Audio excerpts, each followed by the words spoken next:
This is a movie that's about going up against the greatest evil the world has ever known. And then we just go in there and do the adventure. It was fun. Chris is an incredible team leader on this movie, but also very, very hard to hold a straight face with. It's your favorite Liz with Xfinity, and I'm excited today to be here with Michelle Rodriguez and Chris Pine, who are starring in the upcoming movie Dungeons and Dragons: Honor Among Thieves. Thank you both for being with me here today and hanging out. Thank you. Cheers. Here's the thing. We're a team of thieves. And when you do this, you're bound to make enemies.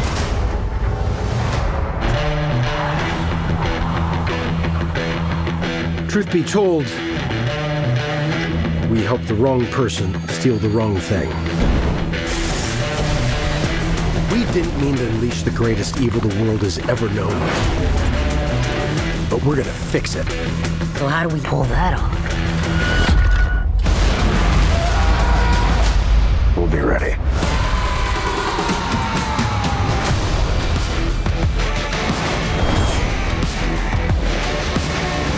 This movie with tons of fandom, right? And I'm sure there was tons of pressure on preparing for this role. How do you manage to prepare for a role like this? There's nothing really to prepare for. You get a script and you hope the script is really good. And the great thing about Dungeons and Dragons is that it's a role-playing game that's all really about improvisation and keeping your imagination open.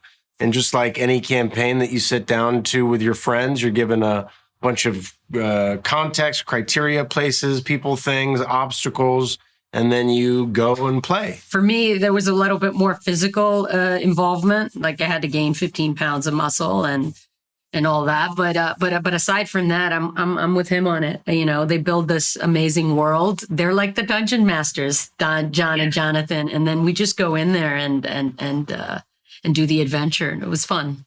It was great watching your two characters. It was a little bit of a love story of sorts, not necessarily romantic love, but self-love, familial love, and parental love. That kind of love that makes you barf in your mouth if you ever thought about each other kissing each other, you know, that kind of love. It's like the friendship love.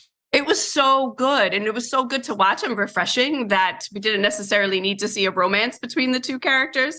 I actually love that a whole lot about it. That's awesome. Yeah. And so I'd love to know, what would you like to see people walk away with about both of your characters? This is what I've seen experientially, having sat through a couple audiences, watching it as people come out and they're enlivened and excited and joyful and happy and want to talk about it. And they say they laughed and they cried. They talk about how they want to show it to their children or how much their kids liked it. And this is a movie that's about a bunch of people that are kind of failures in their own life going up against the greatest evil the world has ever known and winning. And it's like, who doesn't like to see a story like that? It's like classic Joseph Campbell hero journey, people against the odds, overcoming stuff. And this is lessons that we tell each other over and over and over and over and over again, because life is hard and it can be bleak. So why not go into a movie theater with a bunch of people you know and don't know and come out, everyone to a T, feeling better than they did when they walked inside, like they can conquer the world. So that's what I want people to leave the theater with. Yeah, just that. Just that. That's all. Thank you both for spending some time with me today. Thank you very much. Thank you. I am here today with Regé-Jean Page as we discuss all things Dungeons and Dragons: Honor Among Thieves. I want to thank you so much for being here with me today and hanging out. Wow. Thank you for being here with me. We're going to have a great time. I appreciate that. Thank you. So this is a film that has a huge fan base, and your character, Zeng, has the straightest of moral compasses and is a hero. It's not even a compass. It's literally just one straight arrow that points to right. It is lawful good, and there's nothing else in that circle. Straight line Zeng. Exactly. How hard was that to tap into, if at all? It wasn't so hard to tap into. It's hard to hold on to, because this is an ensemble movie, and it's all about chaotic creativity. So if I've got a moral compass that points one way, I've got Chris Pine and Michelle Rodriguez either side of me, and their compasses are spinning all over the joint, and I'm trying to hold my magnetic north, you know?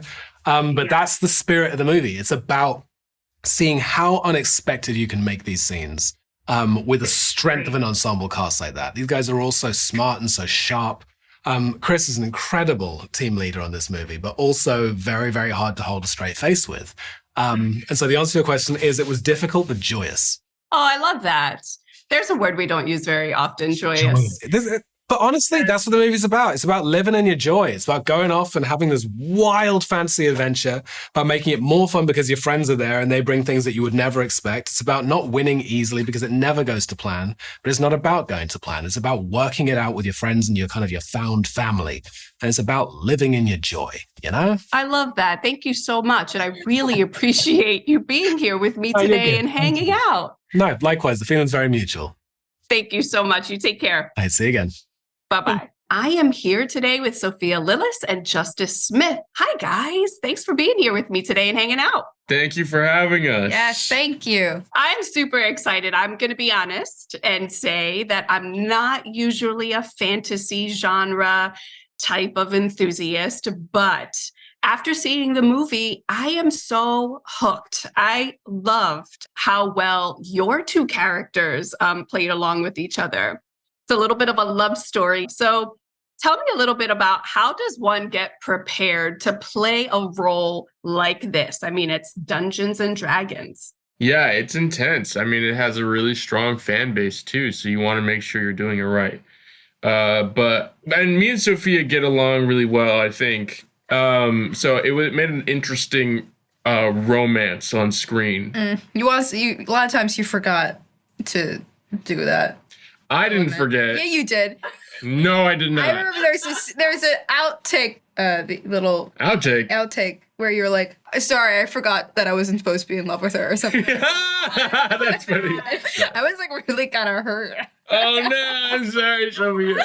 I'm sorry. Oh my gosh, the truth comes out. I love it. Sophia, I found your character the most intriguing. She mentions that she doesn't really get along too much with humans. Tell me a little bit more about that character and what motivates her perspective. I always found it kind of funny. I feel like this is a common thing for a lot of characters who are supposed to be not human characters, and they'll, those humans with their emotions, and they're also very emotive. She still has human emotions and human feelings and morals and whatnot, and maybe a little bit more, she's definitely different from the rest of the group, but whenever she has these feelings of these humans and they're constantly messing up and she's a part of this group. So there's kind of this weird thing there, kind of a bit of in denial. Interesting. What a cool perspective. Well, I think we're out of time, friends. Thank you both for spending some time with me. Thank you. Have a good one. Thank you. I'm here today with the directors of the upcoming film Dungeons and Dragons: Honor Among Thieves, John Francis Daly and Jonathan Goldstein. Thank you both for being here with me today. Thank you for having us. Yeah. So I enjoyed the movie, and I'm not an original fan of the game Dungeons and Dragons, and I enjoyed it anyway. So I feel like you're going to tell me that was done on purpose. Tell me a little bit about that. That was no accident. Yeah, no, we knew that we didn't want to just make a movie that only worked for the fans. There's a lot in there that the fans will, I think, appreciate, but it had to work for people like you. It had to be an accessible story, kind of like Star Wars. None of us went into the first Star Wars knowing anything about the Galactic Empire or any of that, but we just kind of fell into it. Yeah, I loved it. It was part comedy, part fantasy, action, and then a love story of sorts in there, right? So a love story about self-love and familial love and parental love. Tell me a little more about what you'd love for people to walk away feeling after watching the movie. I think you hit the nail on the head. I think the idea of found family and the unconventional nature of certain families doesn't diminish the real love shared between these characters. Also, I think we really wanted to explore the idea of failure and being able to kind of, flow with the punches and being able to continue to persevere despite having failed in the past. And that was really important to us as well. I loved it. And it came through for sure. Are you guys fans of the original Dungeons and Dragons game? We are. I think we kind of had to be to spend so much time on this project. John played more recently than I did. I played as a kid, but my son started playing recently. And, to see these kids who are all about screens, turn off the screens and use their imagination sitting around a table was so gratifying. And you see the potential that a game like this has and why it's so timeless. For sure. I feel like it's a whole new generation of fans being born. I have some teenage daughters who are very into the game now as well, and got some street cred when they found out I was doing these today. So I want to thank you both for that. I really appreciate you taking the time and hanging out with me. Yeah, of course. I hope your daughters like the movie. Oh, thank you. I can't wait to show them. Yeah, for sure. Bye-bye.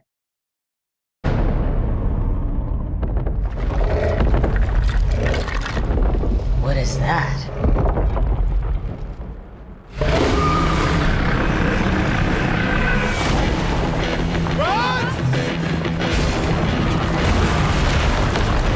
It's a dead end! Simon! Up there! Portal us out of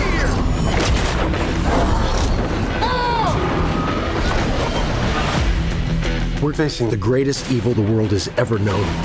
She's executing our people. This is unlike anything we've ever seen. What's trying to kill us this time? Pretty much everything.